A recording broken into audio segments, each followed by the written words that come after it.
మీ ఇంట్లో మొదటి కోటీశ్వరుడు మీరే అవ్వాలనుకుంటున్నారా? ఈ ఫైనాన్షియల్ వెబినార్ లో ఇప్పుడే జాయిన్ అవ్వండి. Hello Ram sir. Hi Naraju. Visualization 2.0 happy money.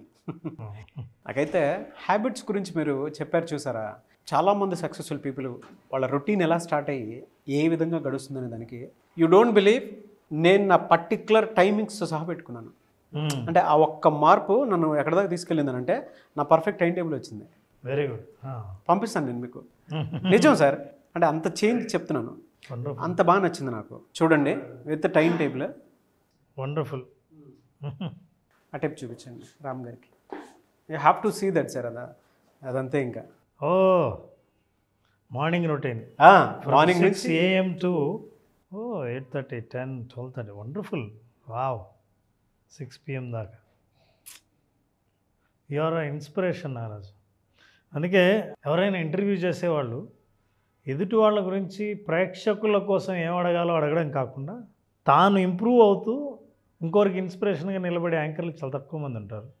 Nagaraju లాంటి వాడు. Thank you sir.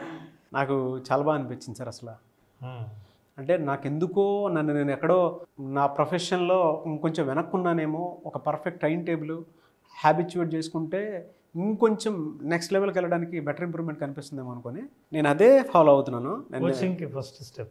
Yes. Thank you so much Ram sir. So ఈ వీడియోలో ఏం చెప్తున్నారు నారాజు? మనం ఎప్పుడైతే విజువలైజేషన్ 2.0 హ్యాపీ మనీ అని అన్నాము, హ్యాపీ మనీలో ఏంటంటే మనీని సరిగా అర్థం చేసుకోవాలనేది మన ఉద్దేశం. చూడు నారాజు, మనుషుల్ని అర్థం చేసుకునే ప్రయత్నం చేస్తుంటాం. అవును. ఎందుకంటే అర్థం చేసుకుంటే మనతో మన సంబంధాలు బాగుంటాయి, అపార్థం చేసుకుంటే సంబంధాలు బాగుండవు. మనిషి దగ్గర అవ్వాలంటే ఒకరికొకరు బాగా అర్థం చేసుకుంటారు. దూరం అయ్యారు అంటే అర్థం ఏంటంటే ఒకరినొకరు అర్థం చేసుకోలేదు అని అర్థం. ఇది మనుషుల విషయంలో. మరి డబ్బుల విషయంలో కూడా అంతే. హ్యాపీ మనీ, మీ సంబంధం ఎలా ఉంటుందో, మీ ఎమోషన్ అటాచ్ ఎలా అయిందో అలాగే ఉంటుంది. అయితే దాన్ని మానసికంగా దీన్ని అట్లా అర్థం చేసుకొని డబ్బును నిలబెట్టుకునే మార్గాల గురించి మనం మాట్లాడుతున్నాం. షూర్. ముఖ్యంగా డబ్బు అంటే అందరూ ప్రతి ఒక్కరూ ధనవంతులు కావాలని కోరుకుంటారు. ధనవంతులు కావాలని కోరుకుంటున్నప్పుడు ధనవంతులైనా గొప్పవాళ్ళు, ఇంకెవరైనా గొప్పవాళ్ళు ఉన్నారా అంటే చాలామందికి ధనవంతులకి సంపన్నులకి తేడా తెలియదు. ధనవంతులు వేరు, సంపన్నులు వేరు. రిచ్ మ్యాన్ వేరు, వెల్తీ మ్యాన్ వేరు. Let us understand how we can understand the difference rich versus wealthy. ధనవంతులకు సంపన్నులకు ఉన్న తేడా మనం తెలుసుకుంటే అప్పుడు ధనవంతులు అవ్వాలా సంపన్నవంతులు అవ్వాలా అని మనం ఆలోచిస్తాం. కానీ మనకు ఒకటే తెలుసు, డబ్బు అంటే ధనం కావాలి, నేను ధనవంతుని అవ్వాలి అని కోరుకోవడం. కానీ ధనవంతులు అయిన వాళ్ళు వాళ్ళ జీవితంతో ఎలా ఉంటారు? నాకు డబ్బు అని మనం అంటే జనరల్గా ఏం ఆలోచిస్తాం? డబ్బు జీవితంలో సుఖం తీసుకొస్తుంది, డబ్బు ఉంటే మనం ఇంతకంటే బాగా జీవిస్తాం, జీవన స్థాయి మెరుగుపడుతుంది అని. జీవన స్థాయి మెరుగుపడడానికి ధనవంతుడు అయితే బాగా మెరుగుపడుతుంది అన్నది నమ్మకం కాకుండా కాస్త డీటెయిల్ వాస్తవాల్లోకి వెళ్దాం. మనం ఇన్నాళ్ళు ఊరికే నమ్మింది వినింది కాకుండా వాస్తవం ఏంటో తెలుసుకుందాం. అసలు రిచ్ పీపుల్ ఎలా బిహేవ్ చేస్తారు, వెల్తీ పీపుల్ ఎలా బిహేవ్ చేస్తారు? రిచ్ అంటే ధనవంతులు, వెల్తీ అంటే సంపన్నులు. ఈ రెండింటికి తేడా ఏంటి, మనం ఏమవ్వాలనుకుంటున్నాం అన్నది ఇది విన్న తర్వాత నిర్ణయించుకుంటారు చాలామంది. ఇది ఇగ్నోర్డ్ డిఫరెన్సెస్. చాలామంది పట్టించుకొని అర్థం కానీ తెలియని ఈ తేడాలు రిచ్కి వెల్తీకి. రిచ్ ఏంటంటే హై ఇన్కమ్ ఫిక్స్డ్ సోర్స్. బాగా డబ్బులు వస్తాయి, ఒక సోర్స్ ఉంటుంది, వస్తాయి కానీ ఒకటే సోర్స్ ఉంటుంది. మంచి ఉద్యోగం ఉంటుంది, జీతం రెగ్యులర్గా వస్తుంది, ఇట్ ఈస్ అ ఫిక్స్డ్ ఒకటే సోర్స్, దాన్నే ఖర్చు పెడతారు. ఇది రిచ్ వాళ్ళు చేసే పని. అయితే వెల్తీ వాళ్ళు ఏంటంటే good amount of assets and resources, rich as by product. వాళ్లకు ఆస్తులు ఉంటాయి, ఏ ఆస్తుల నుంచి రెగ్యులర్గా సస్టైనబుల్ ఇన్కమ్ వస్తుందో అట్లాంటి ఆస్తులు కలిగిన వాళ్ళు సంపన్నులు. మనీ అనేది, డబ్బు అనేది, ఇన్కమ్ అనేది బై ప్రోడక్ట్. ఆస్తి అలాగే ఉంటుంది. నువ్వు పని చేస్తుంటే జాబు, లేదా ఒక ప్రోడక్ట్ చేస్తుంటే, ఒక బిజినెస్ చేస్తుంటే అది చేసినంత వరకే నీకు ఆదాయం. చెయ్యకపోతే అంటే 4 రోజులు జ్వరం వచ్చి ఇంట్లో ఉంటే వ్యాపారం జరగకపోతే ఏం రాదు. సో ఇది రిచ్ పీపుల్ బాగా జరుగుతుంటే బాగా సంపాదిస్తుంటే. సంపన్నులకు ఏంటంటే ఇంట్లో కూర్చున్నా వాళ్ళు ఎక్కడున్నా అది పని చేస్తుంటుంది. ఇది వాళ్ళు ఆలోచించే తీరు. అంతే రిచ్ పీపుల్ మోర్ లగ్జరీస్. ఇది ధనవంతులు వాళ్ళ లగ్జరీస్ని కనిపించేటట్టు చేస్తారు. వాళ్ళు ఎక్కువ లగ్జరీస్ కావాలని కోరుకుంటారు. లగ్జరియస్గా ఉన్నానని అవతల వాళ్ళు తెలుసుకోవాలని అనుకుంటారు. కానీ సంపన్నులు వాళ్ళకి ఆప్షన్స్ చాలా ఉంటాయి. ఇప్పుడు నేను ఈ షర్ట్ వేసుకోవాలా అంటే ధనవంతుడు ఏం ఆలోచిస్తాడంటే ఈ షర్ట్ వేసుకుంటే పేదవాడు అనుకుంటారు, నేను ఈ షర్ట్ వేసుకోవాలి, ఈ వాచ్ పెట్టుకోవాలి అనుకుంటాను. కానీ సంపన్నులు ఏమనుకుంటారంటే నాకు ఇది నచ్చింది, సింపుల్గా ఉన్నా పర్వాలేదు. అందుకే పెద్ద పెద్దవాళ్ళ అలవాట్లు చాలా చిన్నవి ఉన్నా మనం ఏం చేస్తుంటామంటే తెలుసా ఆయనకి మొబైల్ ఫోన్ కూడా లేదు, చాలా సింపుల్, చెప్పులు వేసుకొని వస్తుంటాడండి. Because they have a choice. మనకు చాయిస్ లేదు, మనం బెస్టే లగ్జరీనే ఎన్నుకోవాలి. ధనవంతులు work hard to maintain their status. ఏదైతే మనం స్టేటస్లో ఉన్నామో సమాజంలో ఆ స్టేటస్ని మెయింటైన్ చేయడానికి చాలా కష్టపడుతుంటారు. ఆ కష్టాన్ని నిలబెట్టుకోవడానికి ఆ ఆదాయాన్ని కంటిన్యూగా పొందడం కోసం వాళ్ళు ఎప్పుడు జీవితంలో కష్టపడుతూనే ఉంటారు ధనవంతులు. ఎందుకంటే ఆ స్టేటస్ నిలబడాలి కాబట్టి. So wealth works for them. ఇప్పుడు వీళ్ళు ధనం కోసం సంపాదిస్తారు ధనవంతులు, కానీ సంపన్నుల కోసం ధనం సంపాదిస్తుంది. ఇది వీళ్ళకు ఆదాయంగా మారుతుంది, రెగ్యులర్గా సస్టైనబుల్గా వస్తుంది. సో ఇది టెంపరరీ రిచ్ అంటే అది ఆగిపోతే ఆదాయం ఆగిపోతుంది. అయితే ఇది సస్టైనబుల్, కంటిన్యూగా వస్తుంది. అట్లే హై స్టాండర్డ్స్ ఆఫ్ లివింగ్ వాళ్ళు ఉంటారు. ధనవంతులు చాలా స్టాండర్డ్స్ మెయింటైన్ చేస్తారు. అందుకే ఏమంటే మెయింటెనెన్స్ ఖర్చులు ఎంత అవుతాయి అనుకున్నారు? డ్రైవర్కు ఏ ఏ ఏరియాలో స్టే చేయాలో ఆ ఏరియాలో ఉండడానికి సొంత ఇల్లు లేకపోయినా రెంటెడ్ ఇల్లు తీసుకొని ఉంటాం. సో సంపన్నులు అలా కాదు, వాళ్ళకి కావాల్సింది సెక్యూరిటీ అండ్ సేఫ్టీ, స్టెబిలిటీ. స్థిరత్వం ఉండడానికి ఆ సుస్థిరత్వం కోసం ఆదాయం కానీ వాళ్ళ లైఫ్ స్టైల్ కానీ లైఫ్ స్టాండర్డ్స్ కానీ దానికోసం ప్రయత్నిస్తారు. ఇవి మనం ఎప్పుడు చూడలే. కానీ కంటికి కనిపించేది రిచ్, కనపడనిది వెల్త్. అందుకే అంటారు వెల్త్ ఏం చేస్తాడంటే డబ్బును వెంటాడి పట్టుకుంటాడు సంపన్నుడు. ధనవంతుడు ఏం చేస్తాడంటే దాన్ని వెంటబడతాడు. అంటే అది పరిగెడుతుంటే కావాలని దాన్ని వెంటబడుతుంటాడు. అంటే బెగ్గింగ్ టైప్. కానీ సంపన్నుడు ఏం చేస్తాడంటే ఎక్కడ ఉందో డబ్బులు దాన్ని వేటాడడానికి డామినెంట్ పొజిషన్లో ఉంటాడు. పూర్ ఏం చేస్తాడంటే ప్లీజ్ దయచేసి నాకు డబ్బులు రావాలని రకరకాల మార్గాలు అన్వేషిస్తూ ఉంటాడు. దీన్ని మెటాఫర్గా ఉపయోగించారు, ఇలా మామూలుగా ఆలోచిస్తాము అని. సో ఇలా ఆలోచన తీరు మనకు మారాలి, మైండ్ సెట్ మారాలి అని. చూడండి, నాకు తెలిసిన ఒక వ్యక్తి ఒక రిచ్ కారు కొన్నాడు, చాలా లగ్జరియస్ కారు కొన్నాడు. కారు కొని అందరూ బ్రహ్మాండం మెచ్చుకున్నారు, పార్టీ ఇచ్చాడు, చాలా గౌరవం పెరిగింది, లగ్జరీ కారు ఉందని. కరెక్ట్గా 2.5 నెల 3 నెలలు అయిందనుకుంటాను. మళ్ళీ మామూలు కారు తీసుకొచ్చాడు, రోజు అంతకుముందు వాడే కారు.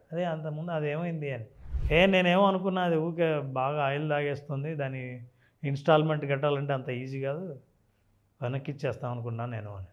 రిచ్ ఏంటంటే తను రిచ్గా ఉండడం కోసం చాలా ఇబ్బందులు పడేవాళ్ళు ఉంటారు. ఒకసారి నుండి పరువు కోసం అప్పులు చేసి నేను ధనవంతుడిగా స్టేటస్గా కనపడాలని ఎంతోమంది ప్రయత్నం చేసి వెనక్కి వచ్చి ఏమాత్రం సిగ్గుపడకుండా మళ్ళీ జీవించాల్సి వచ్చిన పరిస్థితి వచ్చింది. అతన్ని సిగ్గుపడలేదు. కానీ చాలామంది పరువు పోతుందని అదే స్థాయిని మెయింటైన్ చేస్తారు. ఆ రిచ్నెస్ అనేది మనిషికి ప్రమాదం.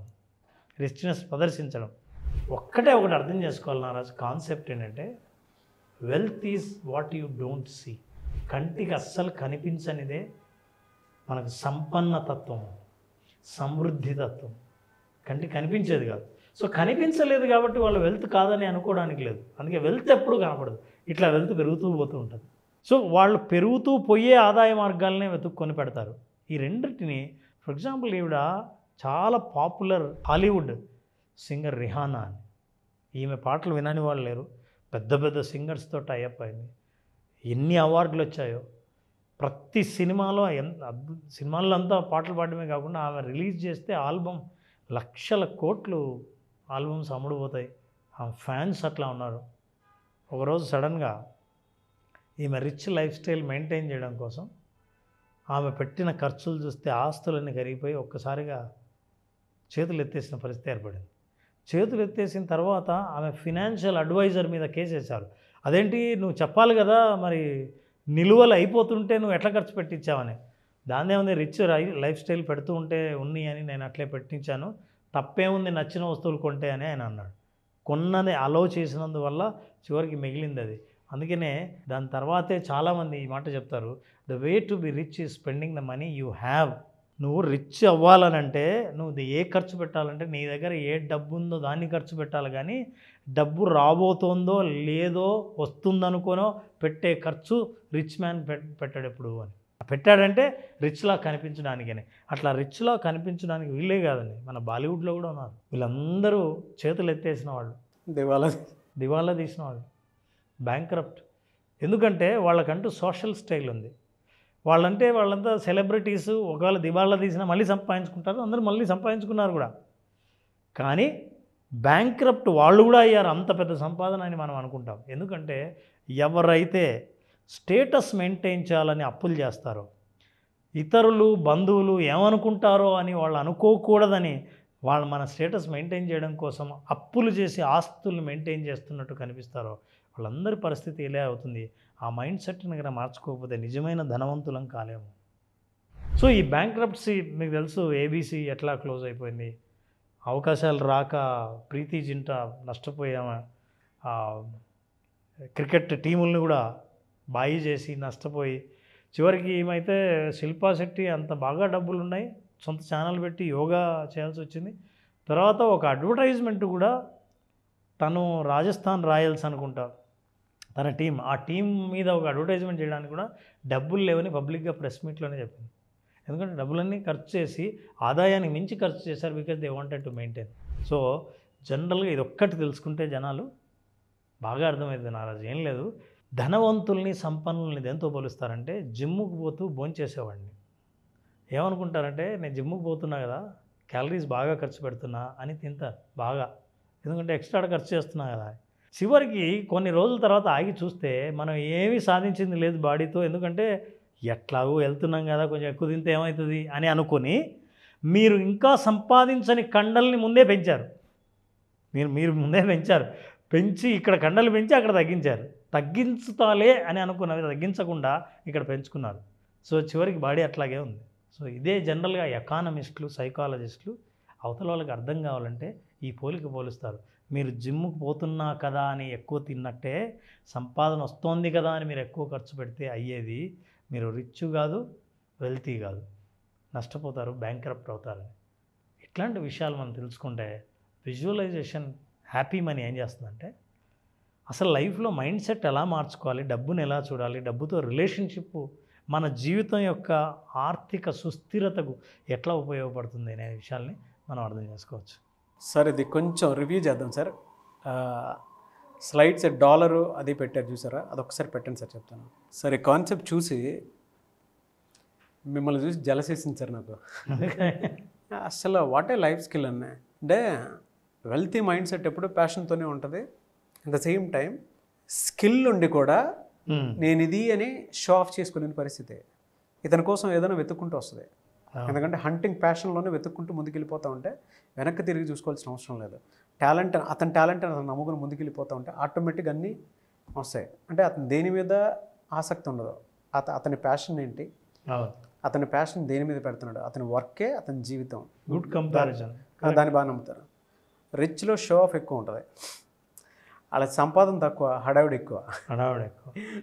ఎక్కువ. పూర్ దొరికితే చాలు అనుకునేటువంటి మైండ్ సెట్ తోటి ఉంటుంది. రిక్వెస్ట్ చేసింది చాలా కాలం మన దగ్గర ఉండదు. అవును, ప్లీజ్ నాతో ఫ్రెండ్షిప్ చేయి నాగరాజు, ప్లీజ్ అని అంటే అలాగే అని ఈరోజు అన్నా రేపు ఉంటే ఉండకపోయినా ఆశ్చర్యపక్కర్లా. 3 చూసిన తర్వాత మిమ్మల్ని చూసి అసలు జలస్ అనిపించింది సార్. వాటే లైఫ్ స్కిల్ అనే కంపారిజన్లో ఏదైనా విషయం చెప్పేటప్పుడు అంత అద్భుతంగా కూడా చెప్పొచ్చా కూర్చోబెట్టి అని చెప్పడానికి నాకు చాలా ఆలోచనలు లోపల అంటే క్రియేటివ్ పాయింట్ ఆఫ్ వ్యూ నుంచి చూసేటప్పుడు చాలా పెద్ద పెద్ద ఆలోచనలు వచ్చాయి నాకు. గ్రేట్ వెల్తీ సబ్జెక్ట్ అండి, నో డౌట్. అవునవును, చాలా పెద్ద మీనింగ్ఫుల్ ఉన్నటువంటి సబ్జెక్టు. దానికి కనుక అర్థం చేసుకున్నటువంటి అంటే 10 సార్లు చూసి ఇందులో ఏముందని అర్థం చేసుకుంటే పక్కనే పెట్టుకుని రాసుకుంటే వెల్తీకి రిచ్కి ఉన్న డిఫరెన్స్ కనుక చూసుకుంటే ఆటిట్యూడ్ డిఫరెన్స్ తెలుస్తుంది, ఫినాన్షియల్ డిఫరెన్స్ తెలుస్తుంది, ప్యాషన్ డిఫరెన్స్ తెలుస్తుంది. ద సేమ్ టైం ఏ మనిషికైనా కావాల్సింది ఏంటి ఎండ్ లైఫ్లో అనేటువంటి అర్థం తెలుసుకోవడానికి కూడా ఈ 2 డిఫరెన్స్లు డెఫినెట్గా తెలుస్తాయి. అసలు మనకి ఏ యాటిట్యూడ్ ఉంది అని ఆలోచించాలనే మనం చూపించాం. Really fantastic Ram sir, no words. Thank you so much అండి. Thank you Naraj. మన ప్రేక్షకులకి ఎవరికైనా ఇంతవరకు మనం చేసిన విజువలైజేషన్ నుంచి ఎవరైతే ఆర్థిక స్వేచ్ఛను కోరుకుంటున్నారో, ఆర్థికంగా నా దగ్గర డబ్బు ఎందుకు నిలబడడం లేదు, డబ్బు గురించి ఆలోచిస్తే చాలు ఆందోళన ఎందుకు పెరుగుతోంది, ఇట్లాంటి ఆందోళన నుంచి బయటపడాలంటే నా సైకాలజీ నా పరిస్థితుల్ని ఎంతవరకు మారుస్తుందో తెలుసుకోవాలంటే విజువలైజేషన్ జూన్ 10th స్టార్ట్ చేసే విజువలైజేషన్లో అటెండ్ అవ్వాల్సిందే. కంప్లీట్గా కొత్త కంటెంట్తో హ్యాపీ మనీ అనే పేరుతో విజువలైజేషన్ సెషన్స్ స్టార్ట్ చేస్తున్నాం. 5 రోజుల పాటు జరిగే ఈ సెషన్లో మనిషి యొక్క నమ్మకాలు ఎక్కడ బలహీనంగా ఉన్నాయి, ఎక్కడ బలంగా ఉన్నాయని ఒక టెస్ట్ ద్వారా వాళ్ళే అర్థం చేసుకునే మనం ఒక ప్రాసెస్ని మొదలుపెట్టి చివరికి ఆర్థికంగా బలంగా వాళ్ళ నమ్మకాలను ఏర్పాటు చేసుకునేటట్టుగా ఈ కోర్సులో వాళ్ళని తయారు చేయడం జరుగుతుంది. ఖచ్చితంగా గాయాల నుంచి బయటపడి ఆరోగ్యంగా పరుగు పెట్టేంత ఎనర్జీని వాళ్ళకు పొందేటట్టు మనం విజువలైజేషన్ 2.0 డిజైన్ చేయడం జరిగింది. నాగరాజ్, ఫెంటాస్టిక్ అండి. I'm eagerly waiting for 10th batch. నేను కూడా జాయిన్ అవుతాను, ఎందుకంటే ఫస్ట్ బ్యాచ్ కాబట్టి. Yes. Thank you sir, thank you so much Ram గారు. Thank you Nagaraj, thank you.